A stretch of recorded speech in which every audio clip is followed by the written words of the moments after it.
Olha, uma coisa é certa. Todo mundo, em algum momento, se preocupa com a memória, né? Especialmente quando a idade chega. Mas e se a gente estivesse procurando a solução no lugar errado o tempo todo? E se o grande segredo para manter o cérebro afiado não estivesse, na verdade, na cabeça, mas sim no intestino? Parece loucura? Pois é, vamos mergulhar nessa história. Essa foi exatamente a pergunta, por mais radical que pareça, que alguns cientistas decidiram investigar. E a resposta que eles encontraram, bom, ela pode virar de cabeça para baixo boa parte do que a gente achava que sabia sobre envelhecer. Tá, mas como é que se testa uma ideia dessas? Uma ideia tão fora da caixa? Acontece que os pesquisadores criaram um experimento super engenhoso, justamente para descobrir qual é o verdadeiro papel das bactérias do intestino na saúde do cérebro. E a ideia por trás do experimento é de uma simplicidade genial. Eles basicamente colocaram ratos jovens para viver junto com ratos mais velhos. Com o tempo, por causa dos hábitos deles, as bactérias do intestino se misturam. E o que acontece? A gente acaba com o rato jovem, com um corpo jovem, mas com um conjunto de bactérias, um microbioma de um rato velho. Isso permite separar uma coisa da outra, a idade do corpo e a idade das bactérias. Uma sacada em tanto. E a estratégia funcionou, que foi uma beleza. Esse primeiro gráfico aqui confirma. O microbioma dos ratos jovens ficou quase idêntico ao dos mais velhos. Então, com essa transferência confirmada, vinha a grande pergunta: o que aconteceu com a memória deles? Para medir isso, foram usados testes bem rigorosos como o labirinto de Barnes, que a gente vê nesse esquema aqui. E o resultado foi impressionante, para dizer o mínimo. Esse gráfico de barras mostra o desempenho num teste de memória. E olha só a queda brusca na performance dos ratos jovens que receberam o microbioma envelhecido. De repente, a memória deles ficou tão ruim quanto a dos ratos já velhos. Essa foi a primeira grande pista. Tinha alguma coisa nessas bactérias mais velhas que estava literalmente sabotando o cérebro. Ok, agora que o intestino estava claramente na cena do crime, a investigação começou a afunilar. A missão passou a ser outra: encontrar o culpado. Qual bactéria, especificamente, era responsável por esse estrago todo? Mas vamos pensar no tamanho desse desafio. O nosso intestino tem trilhões, com T, de bactérias. Achar a única responsável por isso tudo é como procurar uma agulha num palheiro do tamanho de um planeta. Era preciso ter um plano muito, mas muito bem bolado. E o plano foi um processo de eliminação genial, em 3 etapas. Primeiro passo, listar todas as bactérias que ficam mais comuns com a idade. Segundo, dessas, quais foram de fato transferidas quando os ratos viveram juntos. E terceiro, o tira-tema. Quais delas também são passadas por um transplante fecal direto. Só o que passasse por esses 3 filtros poderia ser considerado um suspeito de verdade. E esse diagrama de Venn aqui é a representação visual perfeita dessa caçada. Cada círculo é um daqueles filtros que a gente falou. E ali, bem no centro, na intersecção de todos eles, sobrou um único nome, o principal suspeito, a Parabacteroides goldsteinii. Tudo indicava que essa era a peça que faltava no quebra-cabeça. Certo, então o culpado foi encontrado. Um passo gigantesco. Mas aí surgiu o mistério principal.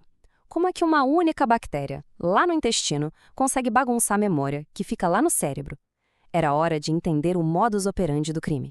E para sacar esse mecanismo, a gente precisa entender um conceito-chave: interocepção. Que nome, né? Mas a ideia é mais simples do que parece. Pensa na interocepção como a percepção que o cérebro tem do que está rolando dentro do corpo. É um fluxo constante de informações, um verdadeiro painel de controle interno que avisa o status de todos os órgãos em tempo real. E é exatamente aí que a nossa bactéria suspeita entra, causando uma espécie de telefone sem fio. A P. goldsteinii sabota essa comunicação. Ela produz umas substâncias que geram uma informação bem sutil no intestino. Essa informação, por sua vez, age como um ruído, uma interferência na linha, atrapalhando os sinais que viajam pelo nervo vago, que é tipo a fibra óptica que liga o intestino ao cérebro. O resultado final? A mensagem que deveria chegar clara e limpa chega lá no cérebro toda distorcida, fraca, quebrada. E a prova visual disso é de cair o queixo. À esquerda, a gente vê um cérebro jovem e saudável. Percebe como o hipocampo, que é o nosso centro de memória, está super ativo, aceso? Agora olha a imagem da direita. É um cérebro igualmente jovem, mas que recebeu o microbioma envelhecido. A atividade cerebral está visivelmente mais fraca, está diminuída.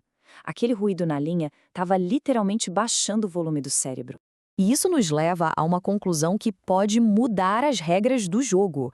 O que os pesquisadores sugerem é que essa não é uma história só sobre essa bactéria específica. Essa falha de comunicação, essa disfunção causada pela inflamação, pode ser um princípio fundamental por trás de boa parte do declínio cognitivo que a gente vê com o envelhecimento. Ok, o problema foi entendido. A conexão está com defeito. Mas a pergunta de $1 milhão é: tem conserto? Será que existe um jeito de reconectar o que foi quebrado? É agora que os cientistas tentam, basicamente, hackear o sistema. E a estratégia deles foi brilhante. O raciocínio foi o seguinte: se a bactéria está causando interferência lá na fonte, lá no intestino, que tal encontrar um jeito de pular essa parte, de dar um boost no sinal e falar diretamente com os neurônios, contornando a interferência?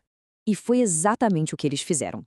Usando ferramentas genéticas e algumas drogas específicas, eles conseguiram ativar os neurônios sensoriais na marra, aqueles que levam a mensagem do intestino ao cérebro.